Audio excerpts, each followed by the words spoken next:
السلام علیکم ورحمۃ اللہ وبرکاتہ۔ ان الحمد للہ نحمده ونستعینه ونستغفره ونعوذ باللہ من شرور انفسنا ومن سیئات اعمالنا من يهده اللہ فلا مضل له ومن يضلله فلا هادی له وأشهد أن لا إله إلا الله وحده لا شريك له وأشهد أن محمدًا عبده ورسوله صلى الله عليه وسلم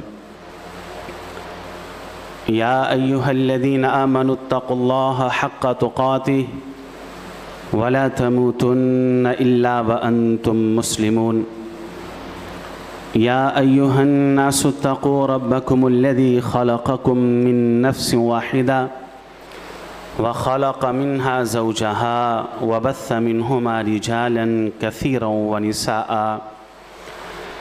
واتقوا الله الذي تساءلون به والأرحام إن الله كان عليكم رقيبا يا أيها الذين آمنوا اتقوا الله وقولوا قولا سديدا يصلح لكم أعمالكم ويغفر لكم ذنوبكم ومن يطع الله ورسوله فقد فاز فوزا عظيما أما بعد فأعوذ بالله السميع العليم من الشيطان الرجيم من همزه ونفخه ونفثه بسم الله الرحمن الرحيم والسابقون السابقون أولئك المقربون في جنات النعيم ثلة من الأولين وقليل من الآخرين۔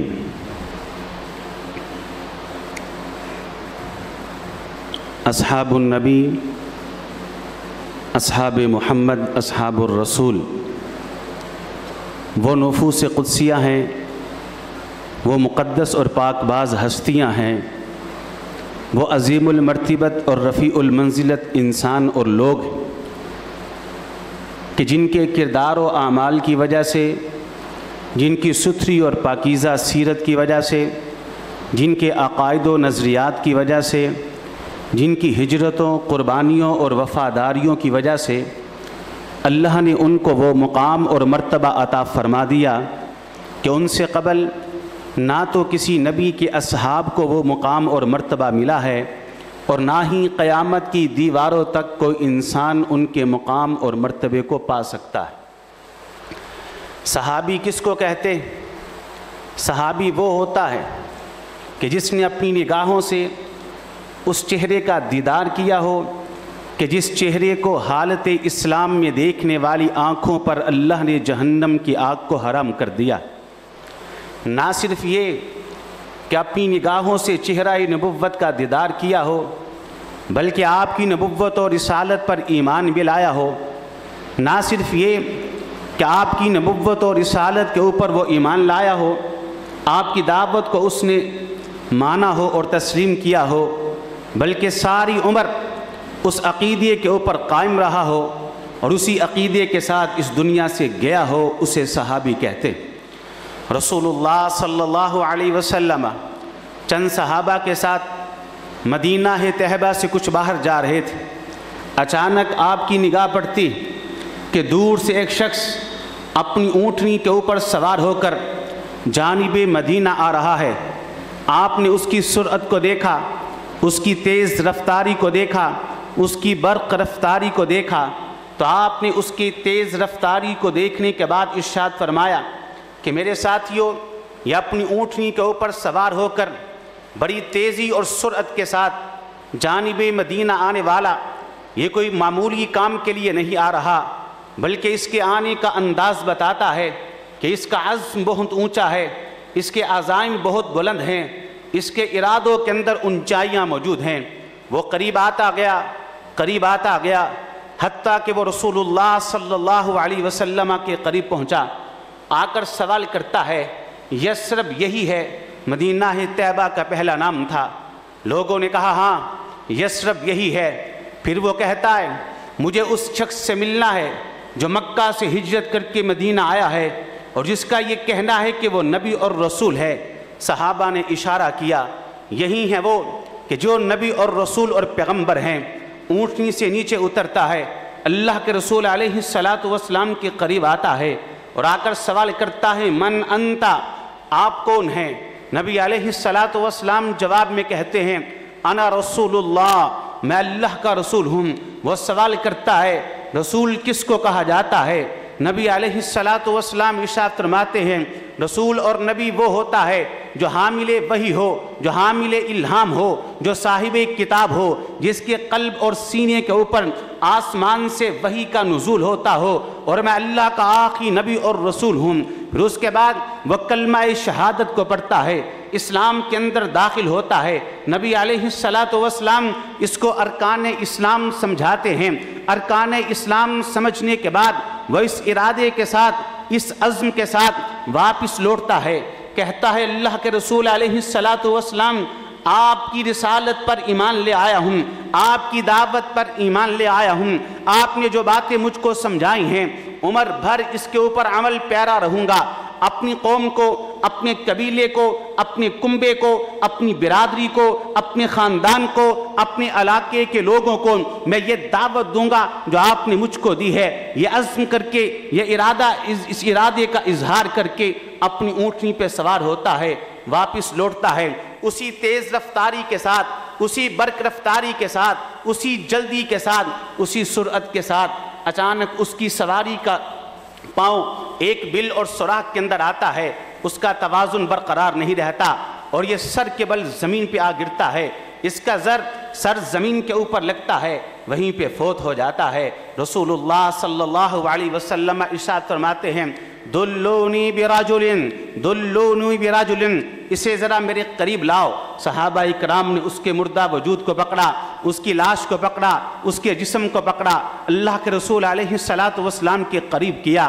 آپ نے اس کے سر کو نبوت والی گود میں رکھ لیا اور نبی علیہ الصلاۃ والسلام نے اپنے چہرہ مبارک کو اس کے چہرے کے قریب کیا تو بڑی تیزی سے پیچھے ہٹا لیا۔ صحابہ اکرام حیران ہو کر سوال کرتے ہیں کہ اللہ کے رسول علیہ الصلاۃ والسلام آپ نے اپنے چہرے کو اس کے چہرے کے قریب کیا، پھر تیزی سے پیچھے ہٹا لیا، سبب کیا ہے، وجہ کیا ہے؟ تو رسول اللہ صلی اللہ علیہ وسلم ارشاد فرماتے ہیں یہ آنے والا لمبا سفر کر کے آیا تھا، طویل سفر کر کے آیا تھا، اس کے حلق میں پیاس تھی، اس کے پیٹ میں بھوک تھی، اس نے کلمہ طیبہ کا اقرار کیا، توحید کا اقرار کیا، رسالت پر ایمان لایا، ارکان اسلام پر ہمیشگی کرنے کا ارادہ اور عزم کیا ہے۔ یہ واپس لوٹا، گو اس کو سجدے کا موقع نہ ملا، رکوع کا موقع نہ ملا، تسبیح کہنے کا موقع نہ ملا، سبحان اللہ الحمدللہ اللہ اکبر کہنے کا موقع نہ ملا، ایک نماز پڑھنے کا موقع نہ ملا، ایک روزہ رکھنے کا موقع نہ ملا، لیکن چونکہ مجھے دیکھ چکا ہے، نبوت پر ایمان لا چکا ہے، توحید پر ایمان لا چکا ہے، ارکان اسلام پر عمل کا ارادہ کر چکا ہے، میں نے دیکھا ہے کہ مرنے کے فوراً بعد ملائکہ اس کے منہ میں جنت کی نعمتیں ڈال رہے ہیں۔ یہ بھی صحابی ہے، یہ بھی صحابی، چند لمحے کا مسلمان، ایک مرتبہ بھی سبحان اللہ نہیں کہا، ایک مرتبہ بھی الحمدللہ نہ کہا، ایک مرتبہ بھی اللہ اکبر نہ کہا، ایک بھی رکوع اور سجدہ اس کے پاس نہیں، ایک مرتبہ بھی اس نے روزہ نہیں رکھا، لیکن اپنی نگاہوں سے چہرہ نبوت کا دیدار کر چکا ہے، ایمان لا چکا ہے اور اسی ایمان کے ساتھ دنیا سے رخصت ہوا ہے۔ یہ بھی صحابی۔ حضرات، آج کی گفتگو کا عنوان ہے مثال، کردار بھی مثالی اور انداز بھی مثالی، حضرات صحابہ اکرام اور آج کے مسلمان۔ حضرات، میرا اور آپ کا اور صحابہ کا دعویٰ ایک ہے، ان کا بھی کلمہ وہی تھا جو آج میرا اور آپ کا ہے، ان کی بھی کتاب یعنی قرآن مجید وہی ہے جو آپ کی اور میری تھی، وہ بھی اسی نبی کو مانتے تھے کہ جس نبی کو آج میں اور عام مانتے ہیں، یعنی امام الانبیاء محمد الرسول اللہ صلی اللہ علیہ وسلم۔ ان کا بھی کعبہ اور قبلہ وہی تھا جو میرا اور آپ کا بیت اللہ ہے، ان کا بھی دین وہی تھا جو میرا اور آپ کا ہے جس کو ہم اسلام کہتے ہیں۔ کتاب ایک ہے، نبی رسول ایک ہے، دین اسلام ایک ہے، قبلہ بیت اللہ ایک ہے، اللہ رب العزت ایک ہے۔ حضرات محترم، سب کچھ ایک ہونے کے باوجود آج کے مسلمان اور صحابہ کے کردار کے اندر بہت بڑا فرق آ چکا ہے، بہت بڑا فرق آ چکا ہے۔ ان کا کردار مثالی تھا اور انداز مثالی تھا۔ حضرات، آج کے مسلمان کے کردار اور حضرات صحابہ کے کردار کے اندر بہت بڑا فرق آ چکا ہے۔ آج میں نے مختصر وقت کے اندر وہ فرق آپ کو سمجھانے ہیں کہ ان کا کردار کیسے نرالا تھا اور ان کا انداز کیسے مثالی تھا۔ سب سے پہلا فرق، اگر تو آپ کے پاس قلم اور کاغذ موجود ہے تو اس کو نکال کے آج کی گفتگو کو لکھ کے لے جائیے۔ اگر آپ کے پاس قلم اور کاغذ موجود نہیں تو اپنی دل و دماغ کو قلم اور کاغذ بنا لیجئے اور آج کی گفتگو کو اپنی دل و دماغ کے اوپر تحریر کر کے لے جائیے۔ سب سے پہلا فرق آج کے مسلمان اور صحابہ کے کردار کے اندر وہ یہ ہے کہ حضرات صحابہ وہ تھے کہ جن کی نیکیاں، جن کے حسنات، جن کے اعمال صالحہ وہ ہمیشہ ہوا کرتے تھے، گناہ ان سے کبھی کبھی بھول کے ہوا کرتا تھا۔ وہ نماز 12 ماہ پڑھا کرتے تھے، وہ صدقہ خیرات 12 مہینے کیا کرتے تھے، وہ تہجد کا اہتمام قیام اللیل سارا سال کیا کرتے تھے، وہ قرآن کی تلاوت سارا سال کیا کرتے تھے، وہ نیکیاں سارا سال کیا کرتے تھے، گناہ ان سے کبھی کبھی بھول کے ہوا کرتا تھا۔ آج کے مسلمان کا معاملہ بالکل برعکس اور الٹ ہے۔ آج کے مسلمان کے گناہ ہمیشہ ہیں، سیئات ہمیشہ ہے، جرائم ہمیشہ ہے، نافرمانیاں ہمیشہ ہے۔ آج کے مسلمان کو نیکیاں ماہ رمضان میں یاد آتی ہیں۔ یہ سب سے پہلا فرق ہے اور یہ بہت بڑا فرق ہے۔ ادھر نیکیاں ہمیشہ ہے، ادھر گناہ ہمیشہ ہے، ادھر گناہ کبھی کبھی بھول کے، ادھر نیکیاں کبھی کبھی، وہ بھی ماہ رمضان کے اندر۔ سب سے پہلا اور بنیادی فرق حضرات صحابہ کے کردار کے اندر، ان کے انداز کے اندر اور آج کے مسلمان کے کردار و انداز کے اندر یہ ہے کہ ان کی نیکیاں ہمیشہ، گناہ ان سے کبھی کبھی وہ بھی بھول کے ہوا کرتا تھا اور معمولی نوعیت کا ہوا کرتا تھا۔ آج کے مسلمان کے گناہ ہمیشہ، گناہ ہم 12 ماہ کرتے ہیں، نافرمانیاں 12 مہینے کرتے ہیں، لیکن نیکیاں ہم کو ماہ رمضان کے اندر یاد آتی۔ یہ پہلا فرق ہے۔ کتنا فرق ہو گیا؟ ایک فرق ہو گیا۔ فرق نمبر 2، حضرات صحابہ کے کردار اور انداز کے اندر اور آج کے مسلمان کے کردار و انداز کے اندر دوسرا بنیادی فرق وہ یہ ہے کہ حضرات صحابہ کرام کی غلطیاں معمولی نوعیت کی ہوتی تھی اور بسا اوقات ان کے گناہ ہوتے ہی نہیں تھے، لیکن توبہ استغفار وہ ڈھیروں کیا کرتے تھے۔ استغفار اتنا کرتے کہ اللہ کی قسم حضرات صحابہ کی سیرت کا مطالعہ کرنے والے وہ جانتے ہیں کہ توبہ استغفار کے ایسے ایسے واقعات ہم کو ملتے ہیں کہ پاؤں تلے سے زمین نکل جاتی ہے، انسان حیران ہو جاتا ہے کہ گناہ موجود ہی نہیں ہے، اگر ہے تو معمولی نوعیت کا ہے۔ توبہ ایسی، استغفار ایسا کہ پاؤں تلے سے زمین ہی نکل جائے۔ آج کا مسلمان، اس کا معاملہ بالکل برعکس اور الٹ ہے۔ آج کے مسلمان کے گناہوں کے ڈھیر لگے ہوئے، نمبار لگے ہوئے، نافرمانیاں پہاڑ کی شکل اختیار کر چکی ہیں۔ آج کے مسلمان کی توبہ استغفار سیرے سے ہے ہی کوئی نہیں۔ یہ دوسرا فرق ہے۔ گناہ اتنے ہیں کہ ہم شمار نہیں کر سکتے اور توبہ استغفار میری اور آپ کی زندگی کے اندر موجود ہی نہیں۔ کچھ دیر کے لیے میں اور آپ ذرا سوچیں، کوئی گناہ ہم نے چھوڑا ہے، اچھا وہ گناہ جس گناہ کا تعلق انسان کی نگاہوں سے ہے، میں نے اور آپ نے چھوڑا ہے؟ وہ گناہ کہ جس کا تعلق انسان کی زبان سے ہے کوئی ایسا گناہ جو ہم سے نہ ہوا ہو؟ وہ گناہ جس کا تعلق کانوں سے ہے کوئی ایسا گناہ جو مجھ سے اور آپ سے نہ ہوا ہو؟ وہ گناہ کہ جس کا تعلق ہاتھ سے ہے ایسا گناہ جو ہم نے نہ کیا ہو؟ قدموں کا وہ کون سا گناہ ہے جو ہم نے نہ کیا ہو؟ وہ کون سی رات ہے جو گناہ سے ہماری خالی ہو؟ وہ کون سا دن ہے کہ جس دن کے اجالے میں ہم نے گناہ نہ کیا ہو؟ خوشی کا وہ کون سا لمحہ ہے جس میں اللہ کی نافرمانی میں نے اور آپ نے نہ کی ہو؟ وہ کون سا نوجوان ہے کہ جس کی جوانی پاک ہو؟ وہ کون سا بزرگ ہے کہ جس کی زندگی کے اندر طہارت موجود ہو؟ نہیں، لمحہ لمحہ ہمارا آلودہ ہے، پل پل ہمارا گناہ سے آلودہ ہے۔ اور یاد کیجئے کہ گزشتہ ماضی کے ماہ و سال کے اندر کہ 5 منٹ بھی میرے پاس ایسے موجود ہیں کہ میں نے بیٹھ کے اللہ کی بارگاہ میں توبہ استغفار کی ہو۔ یہ دوسرا فرق ہے۔ صحابہ گناہ کوئی نہیں ہوتا تھا، توبہ استغفار کیسی کرتے تھے؟ ابن کثیر میں واقعہ موجود ہے. راوی بیان کرتے ہیں میں رات کے اندھیرے اور تاریکی میں مسجد نبوی کے اندر داخل ہوا. جیسے ہی مسجد میں داخل ہوا میرے کانوں میں رونے کی آواز پڑی, سسکیوں کی آواز پڑی, آہو بکا کی آواز پڑی. راوی کہتے ہیں میں نے جب رونے کی آواز کو سنا تو میرے دل نے کہا لگتا ہے کوئی بہت بڑا مجرم ہے, بہت بڑا گنہگار ہے, بہت بڑا نافرمان ہے, بڑا باغی قسم کا انسان ہے جو رات کے اندھیرے میں مسجد کے کونے کے اندر تنہائی کے عالم میں اللہ کی بارگاہ میں گریہ زاری کر رہا ہے, آہو بکا کر رہا ہے, رو رہا ہے. راوی کہتا ہے میں اس آواز کے پیچھے چلتا گیا.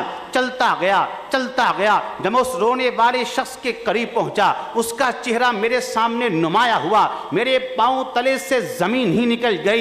وہ کوئی مجرم قسم کا انسان نہیں تھا, وہ کوئی باغی قسم کا انسان نہیں تھا, وہ کوئی نافرمان قسم کا انسان نہیں تھا, بلکہ عظیم صحابی رسول حبر الامہ عبداللہ بن عباس رضی اللہ تعالی عنہ تھے. کیا کہہ رہے تھے؟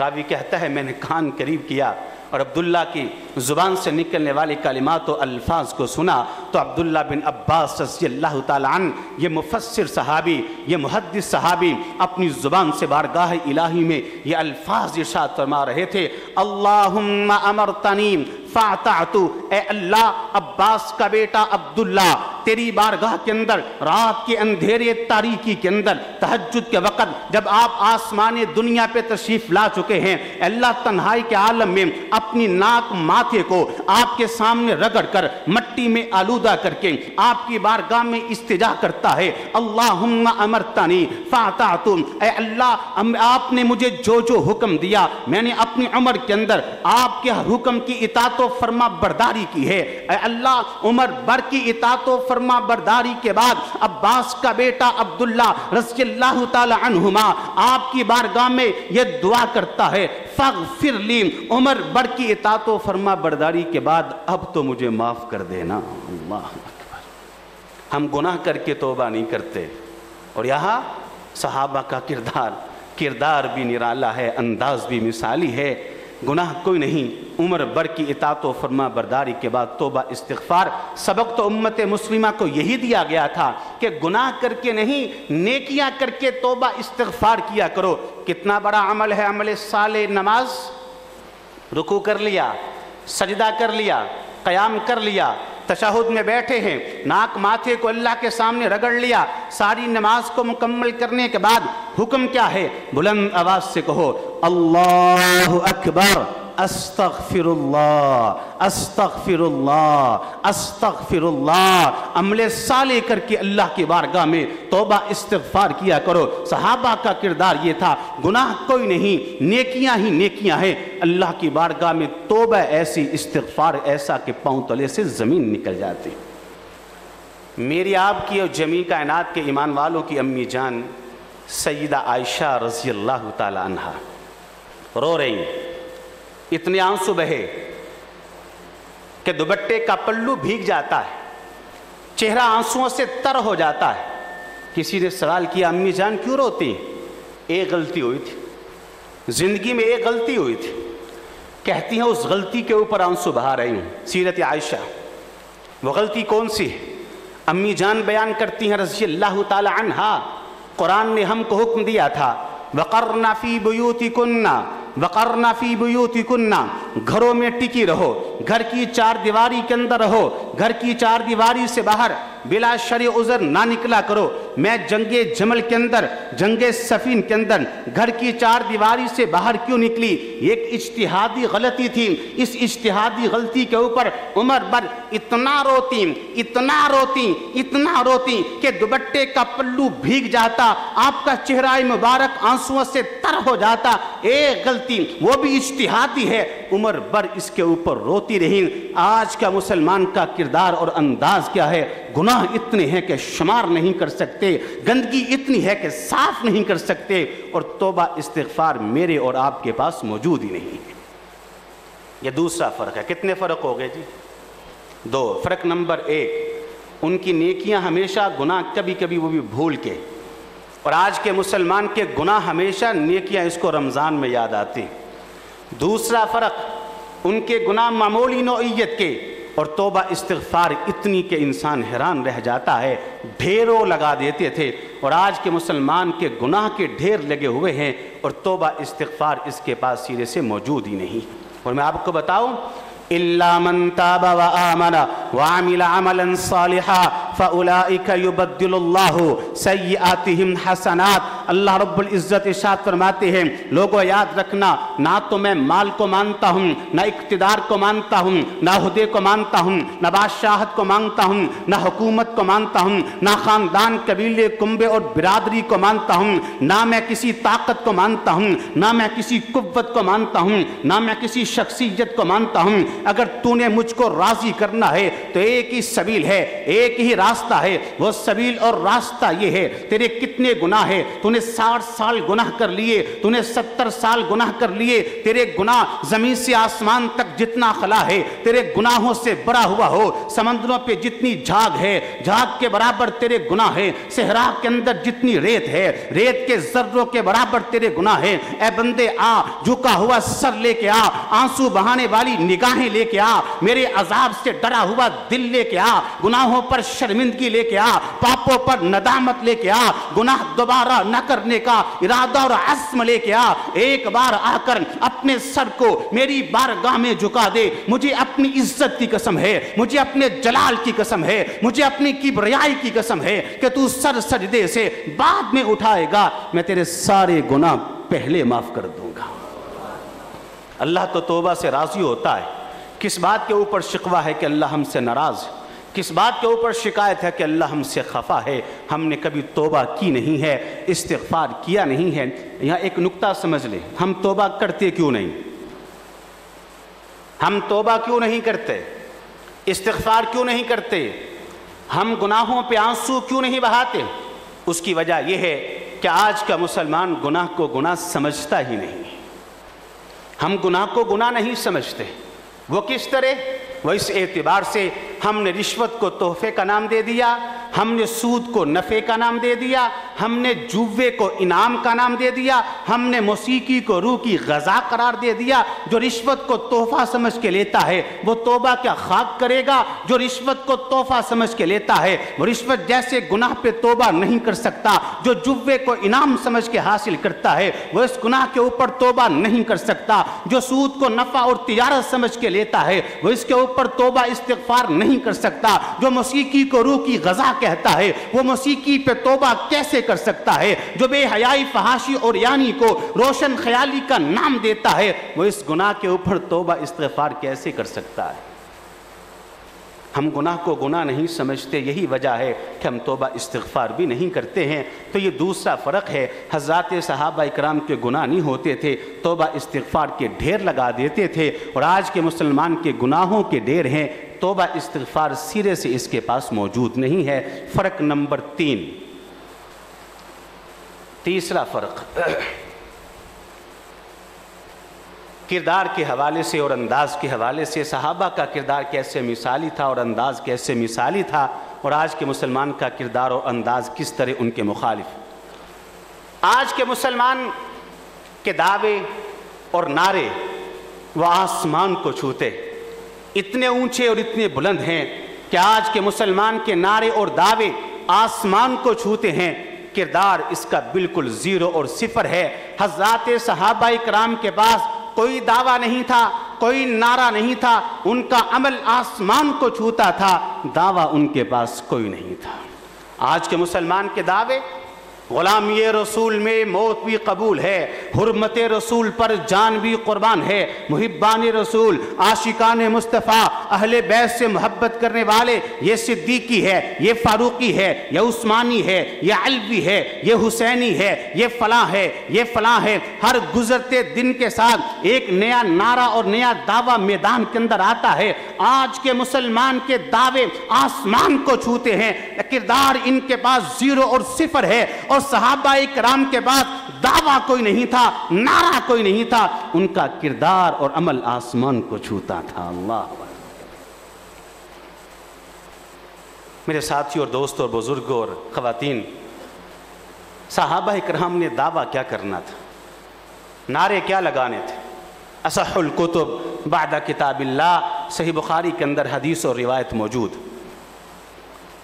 ایک صحابی جن کا نام ہے حنظلہ رضی اللہ تعالیٰ عنہ، اور یہ وہ صحابی ہیں کہ جب فوت ہوتے تو مرنے کے بعد ان کو فرشتوں نے غسل دیا تھا، غسیل ملائکہ ہے، اللہ اکبر کبیرہ۔ یہ حنظلہ مدینہ کی گلیوں کے اندر جا رہے ہیں اور ایک آواز اپنی زبان سے لگا رہے ہیں۔ آواز کیا ہے؟ انفق حنظلہ، انفق حنظلہ، انفق حنظلہ، انفق حنظلہ، انفق حنظلہ، انفق حنظلہ۔ لوگو حنظلہ منافق ہو گیا، لوگو حنظلہ منافق ہو گیا، لوگو حنظلہ منافق ہو گیا۔ مدینہ کی گلیوں کے اندر میں تو منافق ہوں، میں تو منافق ہوں۔ یہ جو غسیل ملائکہ ہے جس کو فرشتوں نے غسل دیا ہے، مدینہ کی گلیوں کے اندر کہتا ہے میں تو منافق ہوں۔ ابو بکر سے ملاقات ہوتی ہے رضی اللہ تعالیٰ عنہ، ابو بکر کہتے ہیں حنظلہ یہ کیسی صدا ہے، یہ کیسا دیوانہ پن ہے، یہ کیسا مجنون پن ہے، کیا ہوا؟ حضرت حنظلہ کہتے ہیں ابو بکر میں سچ کہتا ہوں حنظلہ تو منافق ہے۔ کہا وہ کس طرح؟ کہا وہ اس طرح، ابو بکر جب حنظلہ مسجد میں ہوتا ہے، اللہ کے رسول علیہ السلام کے پاس بیٹھتا ہے، آپ قرآن کی آیت سناتے ہیں، آپ کی زبان نبوت سے ہم ارشادات کو سنتے ہیں، احادیث کو سنتے ہیں، فرامین کو سنتے ہیں، ایمان اتنا اونچا ہوتا ہے، محسوس یہ ہوتا ہے جنت بھی ہماری نگاہوں کے سامنے ہے، جہنم بھی ہماری نگاہوں کے سامنے ہے۔ ابو بکر جب مسجد سے حنظلہ باہر آتا ہے، گھر کے اندر جاتا ہے، دکان پہ بیٹھتا ہے، کیفیت بدل جاتی ہے۔ مجھے بتاؤ یہ منافقت نہیں تو اور کیا ہے؟ مسجد میں کیفیت اور ہے، گھر اور دکان پہ کیفیت اور ہے۔ اللہ، دعویٰ ان لوگوں نے کیا کرنا تھا، دعوے ان لوگوں نے کیا کرنے تھے؟ ابو بکر سنتے ہیں رضی اللہ تعالیٰ عنہ، کہتے ہیں حنظلہ اچھا یہ بات؟ ابو بکر رضی اللہ تعالیٰ عنہ، صدیق اکبر رضی اللہ تعالیٰ عنہ کہتے ہیں حنظلہ یہ کیفیت تو میری بھی ہوتی ہے، کہیں ایسا تو نہیں کہ ابو بکر بھی منافق ہو گیا ہے؟ دونوں مل کے اللہ کے رسول کے پاس پہنچتے ہیں علیہ السلام، کہتے ہیں اللہ کے رسول علیہ السلام ہم دونوں تو منافق ہیں۔ کہا وہ کس طرح؟ کہا مسجد میں کیفیت اور ہے، گھر میں کیفیت اور ہے، تجارت اور کاروبار اور دکان پہ کیفیت اور ہے، حتیٰ کہ وہ گھر کے اندر بھی کھرے مسلمان تھے، وہ دکان پہ بھی کھرے مسلمان تھے۔ کیفیت یہ ہے، نبی علیہ السلام نے کہا ابو بکر و حنظلہ یہ نفاق اور منافقت نہیں ہے، ایمان کی کیفیت ہمیشہ ایک جیسی نہیں رہتی، مسجد کا ماحول اور ہے، گھر کا ماحول اور ہے۔ عرض یہ کر رہا ہوں کہ آج کے مسلمان کے دعوے آسمان کو چھوتے ہیں، کردار 0 اور 0 ہے، اور صحابہ کا کردار آسمان کو چھوتا تھا، دعویٰ ان کے پاس کوئی نہیں تھا۔ پھر وہ جن کو عمر بن خطاب کہا جاتا ہے رضی اللہ تعالیٰ عنہ، امت میں ابو بکر کے بعد جن کا دوسرا نمبر ہے، آتے ہیں کس کے پاس آتے ہیں؟ وہ جن کو حذیفہ بن یمان کہا جاتا ہے رضی اللہ تعالیٰ عنہ۔ حذیفہ بن یمان یہ وہ صحابی ہیں کہ جن کو صاحب سر رسول بھی کہا جاتا ہے، اللہ کے رسول کے رازدان علیہ السلام۔ یہ وہ صحابی ہیں کہ اللہ کے رسول علیہ السلام نے بڑی راز کی باتیں ان کو بتا رکھی تھیں۔ عمر ان کے پاس آئے اور آ کر کہتے ہیں حذیفہ بن یمان رضی اللہ تعالیٰ عنہ آپ صاحب سر رسول ہیں، آپ اللہ کے رسول علیہ السلام کے رازدان ہیں، عمر آپ کے پاس آئے ہیں، منہ ملاحظہ نہ رکھنا، یہ نہ دیکھنا کہ عمر چل کے آیا ہے، خلیفہ وقت آئے ہیں، امیر وقت آئے ہیں۔ حذیفہ بن یمان سچ سچ بتانا، اللہ کے رسول علیہ السلام نے آپ کو منافقین کے نام بتا رکھے ہیں، ان کی فہرست آپ کو بتلائی ہے، مجھے سچ بتاؤ ان ناموں میں کہیں عمر کا نام تو نہیں ہے؟ اللہ، اور آج کے مسلمان کے دعوے آسمان کو چھوتے ہیں، محب رسول، عاشقان مصطفیٰ، یہ تیسرا فرق ہے۔ آج کے مسلمان کے دعوے آسمان کو چھوتے ہیں، کردار کچھ نہیں ہے۔ صحابہ اکرام کا کردار اور عمل آسمان کو چھوتا تھا، دعویٰ کوئی نہیں تھا۔ دعویٰ کرتے تھے تو اس پہ پورا اترتے تھے۔ ایک دعویٰ صحابہ نے کیا تھا، صحیح بخاری میں، سیرت کی چھوٹی بڑی ہر کتاب میں موجود ہے۔ کیا دعویٰ کیا تھا؟ مدینہ طیبہ سے صحابہ مکہ آتے ہیں، اللہ کے رسول علیہ السلام سے کہتے ہیں یہ مکہ والے آپ کو بہت تنگ کرتے ہیں، یثرب آ جائیے، مدینہ آ جائیے۔ نبی علیہ السلام بیعت عقبہ ہو رہی، آپ کہتے ہیں یثرب والو انصاریو اگر میں مکہ چھوڑ کے مدینہ تمہارے پاس آتا ہوں بتاؤ میرے ساتھ کیا سلوک کرو گے؟ صحابہ نے کہا تھا نمنعکم مما نمنع اولادنا، آپ تشریف لائے اے اللہ کے رسول علیہ السلام، ہم اپنے بچوں کی طرح آپ کی حفاظت کریں گے، ہم اپنے بچوں کی طرح آپ کی حفاظت کریں گے۔ اور یہ بات صرف دعوے کی حد تک نہیں تھی، کہنے کی حد تک نہیں تھی، تحریر کی حد تک نہیں تھی، تقریر کی حد تک نہیں تھی، کلام کی حد تک نہیں تھی۔ پھر تاریخ نے وہ منظر بھی دیکھا کہ احد کے میدان کے اندر جب رسول اللہ صلی اللہ علیہ وسلم کو زخمی کر دیا گیا، آپ کے چہرہ مبارک کو زخمی کر دیا گیا، آپ کے سر مبارک کو زخمی کر دیا گیا، آپ کے دانت مبارک کو گرا دیا گیا، آپ کے وجود سے لہو بہہ گیا، اس موقع کے اوپر آپ کی حفاظت کرتے کرتے 70 صحابہ نے جام شہادت کو نوش کیا۔ میدان جنگ کے اندر 70 صحابہ کی لاشوں اور میتوں کو دیکھا گیا، چند ایک کے علاوہ سب انصار ہی تھے۔ اللہ اکبر، سب انصار تھے، 4-5 کے علاوہ سب انصار تھے۔ اور آج حرمت رسول پر جان بھی قربان، غلام ہیں رسول کے غلام ہیں، یہ صدیقی ہے، یہ فاروقی ہے، یہ عثمانی ہے، یہ علوی ہے، یہ حسینی ہے، یہ فلاں ہے، یہ فلاں، یہ سب دعوے ہیں جو آسمان کو چھو رہے ہیں۔ کردار ہمارا 0 اور 0 ہے۔ صحابہ اکرام کے پاس دعویٰ کوئی نہیں تھا، صحابہ کا کردار آسمان کی بلندیوں کو چھوتا تھا۔ کتنے فرق ہو گئے جی؟ 3۔ نمبر 1، صحابہ کی نیکیاں ہمیشہ گناہ کبھی کبھی، وہ بھی بھول کے، اور آج کے مسلمان کے گناہ ہمیشہ نیکیاں اسے رمضان میں یاد آتی۔ نمبر 2، صحابہ اکرام کا گناہ کوئی نہیں یا معمولی نوعیت کا ہوتا، توبہ استغفار کے ڈھیر لگا دیتے، اور آج کے مسلمان کے گناہ کے ڈھیر لگے ہوئے ہیں، توبہ استغفار اس کے پاس موجود ہی نہیں۔ تیسرا فرق، آج کے مسلمان کے دعوے آسمان کو چھو رہے ہیں، عمل کے میدان میں 0 اور 0 ہے۔ صحابہ اکرام کا عمل وہ آسمان کو چھوتا تھا، صحابہ اکرام کے پاس دعویٰ کوئی نہیں تھا اور نعرہ کوئی نہیں تھا۔ فرق نمبر 4، چوتھا فرق کہ ان کا کردار کیسے مثالی تھا اور انداز کیسے مثالی تھا، اور آج کے مسلمان کا انداز اور کردار کس طرح آلودہ ہو چکا ہے۔ آج کا مسلمان، چونکہ ہم درس و تدریس کے لیے، دعوت و تبلیغ کے لیے پورے ملک میں آتے جاتے ہیں، تو ہم یہ مشاہدہ کرتے اور دیکھتے ہیں کہ آج کا مسلمان اسے قرآن کی آیت سنائیں، حدیث مبارکہ سنائیں، اس کا دل مطمئن نہیں ہوتا، وہ مذبذب ہے، اس کے دل میں اشکال ہے، اس کے ذہن میں اعتراضات ہیں، اس کا دل مطمئن نہیں ہوتا۔ قرآن کی آیت کو سن کے، نبی کے فرمان اور حدیث کو سن کے، اگر قرآن کی اسی آیت کی تصدیق اور حدیث کی اسی حدیث کی تصدیق سائنس کر دے، سائنس کہہ دے کہ قرآن کی آیت بالکل ٹھیک ہے، یہ حدیث بالکل ٹھیک ہے، سب کا دل مطمئن ہو جاتا ہے، سب مان لیتے ہیں۔ صحابہ اکرام کا معاملہ بالکل الٹ تھا۔ صحابہ کہتے تھے ساری دنیا کے انسانوں کی زبان کا بولنا غلط ہو سکتا ہے، جمیع کائنات کے انسانوں کی آنکھوں کا دیکھنا غلط ہو سکتا ہے، جمیع کائنات کے انسانوں کے کانوں کا سننا غلط ہو سکتا ہے، ساری کائنات کے انسانوں کی تحقیق و تفتیش غلط ہو سکتی ہے، نہ قرآن غلط ہو سکتا ہے، نہ فرمان رسول غلط ہو سکتا ہے۔ اللہ اکبر۔ ابو داود میں واقعہ موجود ہے، واقعہ بڑا پیارا ہے۔ نبی علیہ السلام ایک یہودی سے گھوڑے کا سودا طے کرتے ہیں، یہودی سے کہتے ہیں میرے ساتھ آؤ اور اپنے پیسے لے لو، درہم یا دینار لے لو۔ آپ آگے آگے، یہودی پیچھے پیچھے، گھوڑا اس کے ہاتھ میں ہے، اس نے لگام کو پکڑا ہوا ہے۔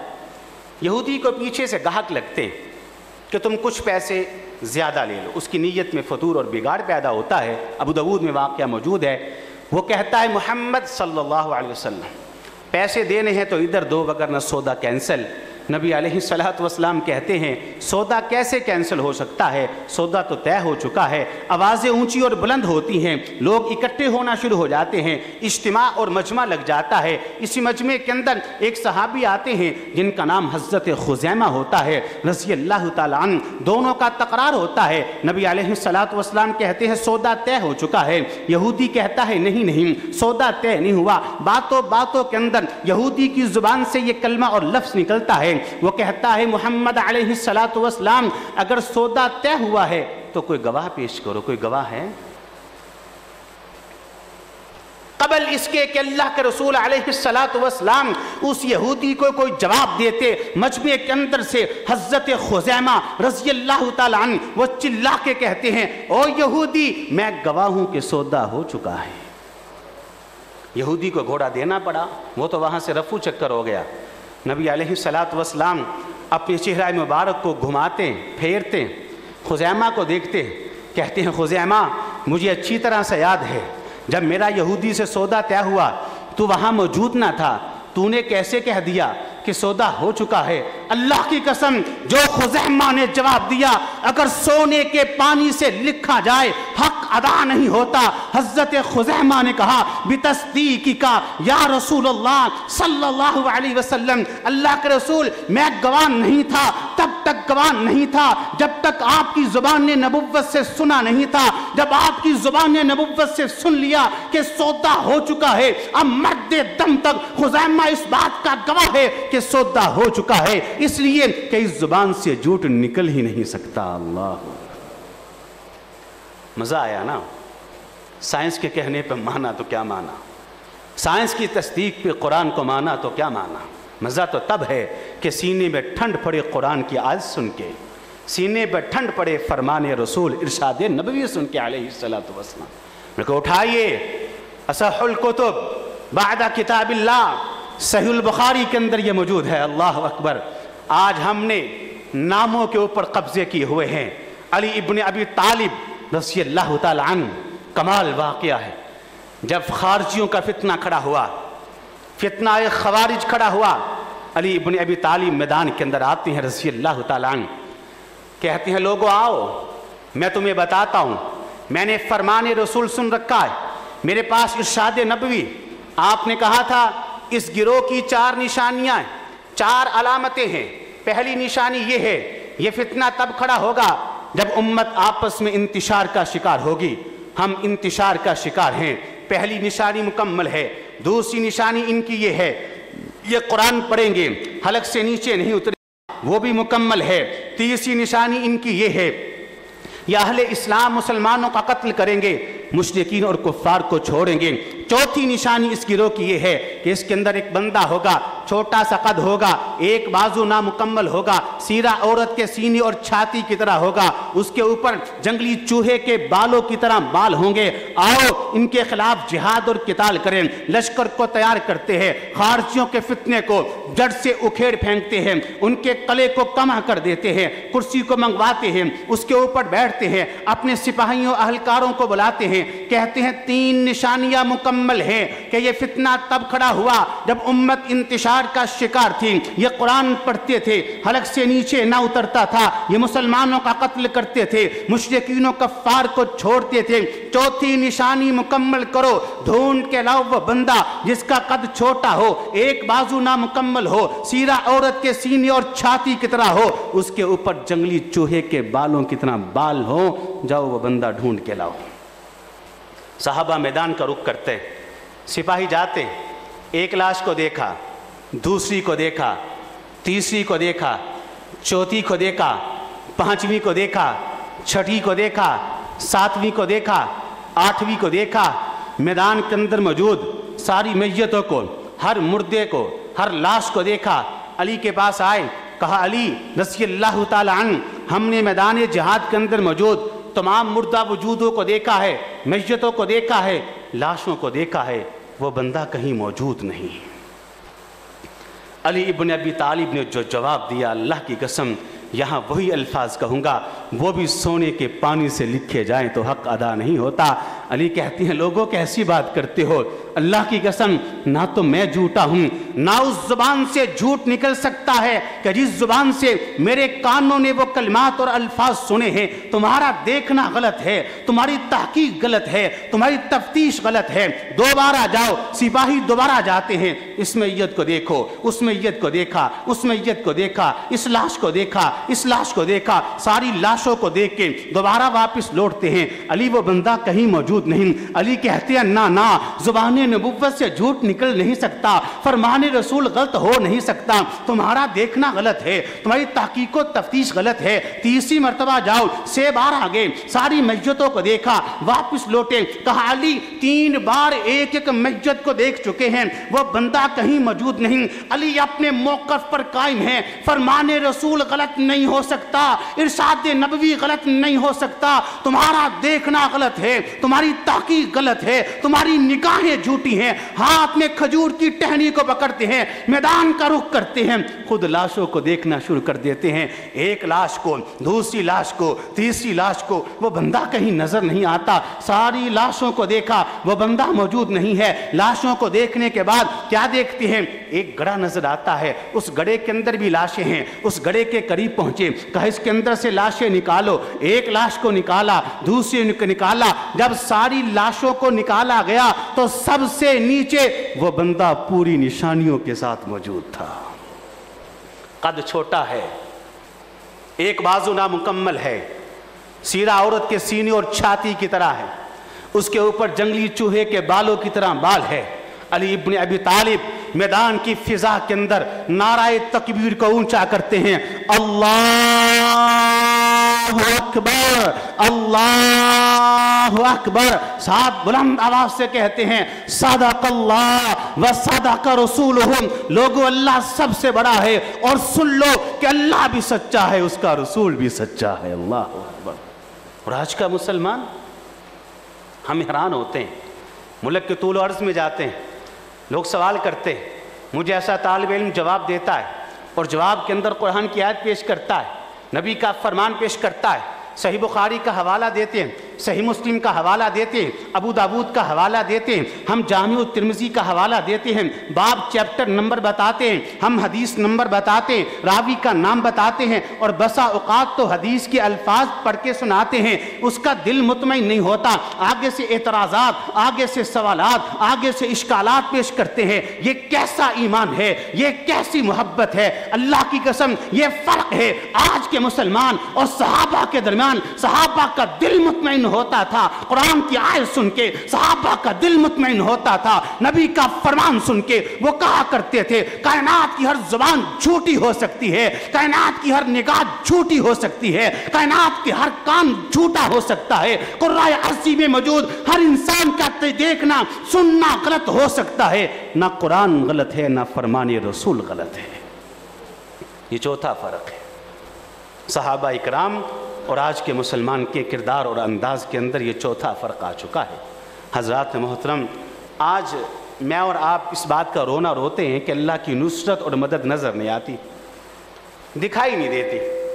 اس کی بنیادی وجہ یہی ہے کہ آج ہمارے پاس صحابہ کا ایمان موجود نہیں، کہ وہ کس طرح کتاب و سنت پر ایمان رکھتے۔ آخری باتیں، فَإِنْ آمَنُوا بِمِثْلِ مَا آمَنْتُمْ بِهِ فَقَدِ اهْتَدَوْا۔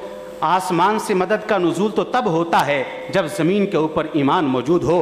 وہ مثالی ایمان مفقود ہے کہ جس کی موجودگی میں آسمان سے اللہ کی نصرت کا نزول ہوتا ہے۔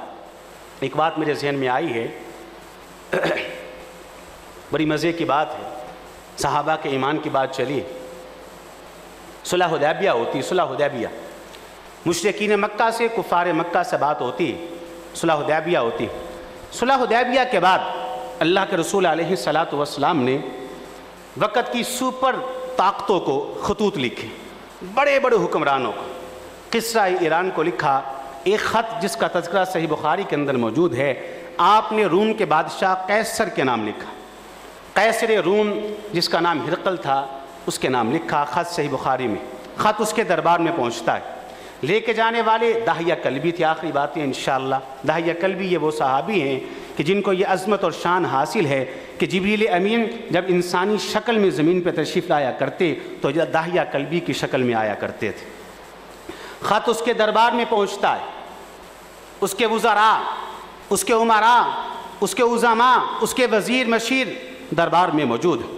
وہ اپنے تخت پہ بیٹھتا ہے، پورے جاہ و جلال کے ساتھ، پورے تکبر اور غرور کے ساتھ خط پہنچا، کہا خط پڑھا جائے، خط کا ترجمہ کیا جائے۔ خط پڑھا گیا، ہرقل کے میدان دربار کے اندر بسم اللہ الرحمن الرحیم جب خط کا پہلا لفظ اس کے کانوں میں پڑا، کانوں کے راستے اس نے دل کے دروازے پہ دستک دی۔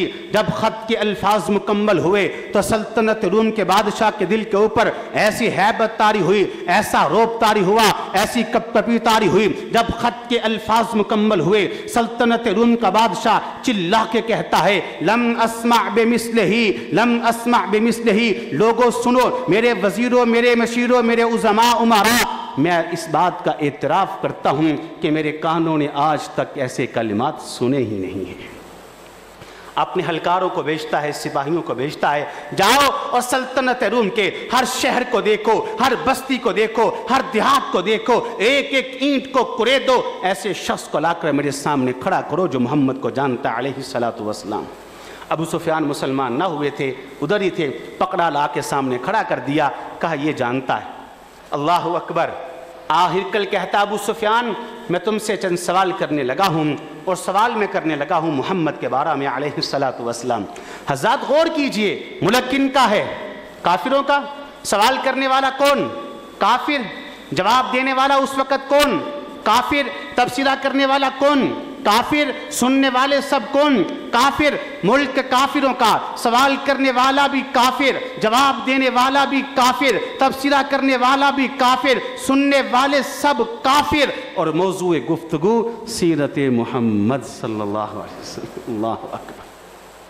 کل اس نے 10 سوال کیے، ان میں سے ایک سوال یہ تھا کہ بتاؤ جو ابھی تک محمد پر ایمان لایا ہے علیہ السلام، ایمان لانے کے بعد کہ تمہیں ایسی مثال ملتی ہے کہ دوبارہ اس نے راہ ارتداد اختیار کی ہو، دوبارہ وہ کافر ہوا ہو، یہ کہہ کے یہ دعوت سچی نہیں ہے۔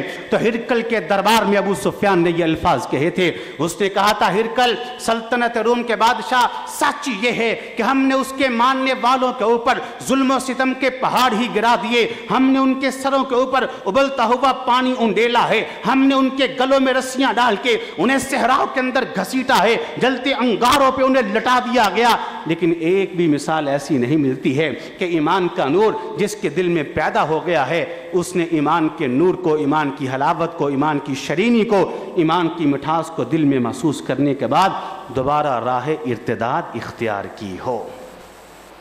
آج یہ مثالی ایمان ہمارا مفقود ہے، جس کی وجہ سے آج امت مسلمہ نصرت الہی سے محروم ہو چکی ہے۔ تو کل 4 فرق میں نے بیان کیے ہیں۔ فرق نمبر 1 سبق کو یاد کر لیجئے۔ فرق نمبر 1 صحابہ کی نیکیاں ہمیشہ، گناہ کبھی کبھی وہ بھی بھول کے۔ آج کے مسلمان کے گناہ ہمیشہ، نیکیاں اس کو رمضان میں یاد آتی ہیں۔ دوسرا فرق، صحابہ قرآن کے گناہ نہیں ہوا کرتے تھے، یا معمولی اور ہلکی نوعیت کے ہوا کرتے تھے، توبہ استغفار بہت زیادہ کیا کرتے تھے۔ آج کے مسلمان کے گناہوں کے ڈھیر لگے ہوئے ہیں، توبہ استغفار اس کی سیرے سے موجود ہی نہیں ہے۔